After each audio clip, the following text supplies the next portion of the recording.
500 करोड़ रुपए का बजट आवंटित किया गया था और बंदर जाति आधारित गणना कराकर उन गरीब दलित जो समाज के सबसे अंतिम पायदान पे खड़े हैं उनके लिए क्या मदद मुहैया क्लास में डर का माहौल है, अफरा तफरी का बिहार में माहौल मगही न्यूज़, मैं हूं सुधेंदु रमन। हमारे साथ राष्ट्रीय लोक जनशक्ति पार्टी के प्रवक्ता चंदन सिंह जी हैं।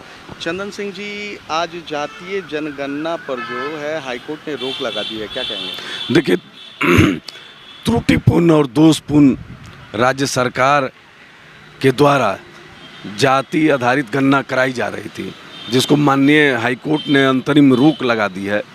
500 करोड़ रुपए का बजट आवंटित किया गया था और बंदर बांट हुआ है। याचिकाकर्ता ने जो मूल प्रश्न उठाए थे, राज्य सरकार अपने जवाबों से न्यायाधीश महोदय को संतुष्ट नहीं कर पाई। अब ये बता नहीं पा रहे हैं कि ये लोग जाति आधारित गणना कराकर उन गरीब दलित जो समाज के सबसे अंतिम पायदान पे खड़े हैं उनके लिए क्या मदद मुहैया कराएंगे। तो ये पूर्णतः लग रहा था कि इसमें राजनीतिक स्वार्थ है और एक हिडन एजेंडा है सरकार का। चूँकि सत्ता पक्ष के भी तरफ से लगातार जब ऐसे बयान आने लगे कि जिसकी जितनी संख्या भारी उतनी उसकी हिस्सेदारी, तो कहीं ना कहीं समाज के एक अपर क्लास में डर का माहौल है, अफरा तफरी का बिहार में माहौल है। और लगातार अखबार के माध्यम से हम लोग देख रहे हैं कि गणना करने वाले तो हमारे घर आए ही नहीं, लेकिन लिख दिए हैं एक महिला के 19 पति के बारे में जिक्र है। तो ये पूरी प्रक्रिया है यह अधूरी और त्रुटिपूर्ण है।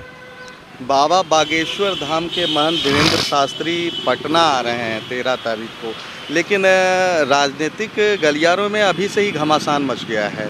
कोई कह रहा है कि उनको आने नहीं देंगे, तेज प्रताप यादव ने कहा है कि उनको एयरपोर्ट से ही वापस भेज देंगे। देखिए, तेज प्रताप यादव की मानसिक स्थिति क्या है ये किसी से छिपी हुई नहीं है और कितना उनको राजनीतिक ज्ञान है यह भी सबको पता है। कई बार उनके बहुत सारे ऐसे कारनामे हैं जो मीडिया की सुर्खियां बन चुके हैं, जो अपने ही घर में धक्का देकर जिसको निकाल दिया जाता हो, अब उसके भी बयान पर हम लोग रिएक्शन दें तो वाजिब नहीं है। देखिए, बाबा बागेश्वर बहुत बड़े संत हैं और सनातन का प्रचार करते हैं, हिंदू धर्म का प्रचार करते हैं, कथावाचक हैं। और बिहार तो वैसे भी ऋषि मुनियों की धरती रही है और पूर्व में उन पर ऐसा कोई आरोप नहीं है कि कहीं उन्होंने कथावाचन किया हो जहां सामाजिक सद्भाव बिगड़ा हो। तो उनके बारे में ऐसे अनर्गल बयान देना कहीं से वाजिब नहीं है।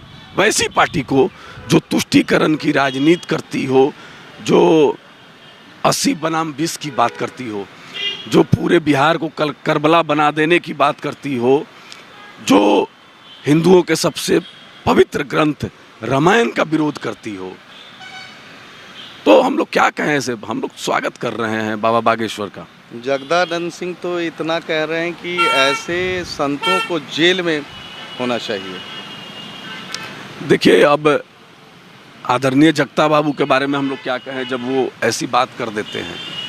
उन्हीं के पार्टी के एक मंत्री जो वर्तमान में शिक्षा मंत्री हैं, रामायण पर कितना गलत बात उन्होंने बोला। तमाम हिंदू समाज को कहीं ना कहीं आघात लगा उनके इस बयान से। तो इस सब का कोई मतलब नहीं है, चूँकि MY समीकरण है इनका और इनको खास एक धर्म को ओबलाइज करना है, उस वोट बैंक को इस्तेमाल करने के लिए। इसीलिए लगातार ये हिंदुओं को गाली देते हैं। अभी इनके पार्टी के एक पूर्व विधायक ने कहा कि ब्राह्मण विदेशी हैं। अब आप बताइए कि जिसके पार्टी में शिवानंद तिवारी जैसे वरिष्ठ नेता हों, जिसके पार्टी के राज्यसभा के सदस्य मनोज झा हों, वो भी ब्राह्मण हैं। तो पहले आपस में तय कर लें, ब्राह्मण विदेशी हैं कि बिहारी हैं। आपकी पार्टी क्या बाबा बागेश्वर धाम के समर्थन में रहेगी या नहीं रहेगी? देखिए, हमारी पार्टी प्रजातंत्र में विश्वास रखती है और प्रजातंत्र, लोकतंत्र ये हमको अधिकार देता है कि हम कहीं से भी चुनाव लड़ सकते हैं, कहीं भी जाकर अपनी बात रख सकते हैं। ओवरऑल देखिए, मानने वाले पर है, मानो तो देव नहीं तो सब पत्थर। मतलब MY समीकरण में सेंध लगाने की बाबा के जरिए एक जुगाड़ हो रही है। देखिए, पहले भी इस बिहार की धरती पर आदरणीय मुरारी बापू ने कार्यक्रम किया है, स्वामी रामदेव ने किया है और कई ऋषि मुनियों ने किया है। अभी भी वर्तमान में बिहार के कई कोनों में प्रवचन हो रहा है। इनको टारगेट करने के पीछे आप एक खास धर्म को खुश करना चाहते हैं। इसी पटना शहर के अंदर में अतीक अमर रहे के नारे लगते हैं और नारे लगाने वाले पर ना कोई केस होता है, ना उस पर कोई कार्रवाई होती है।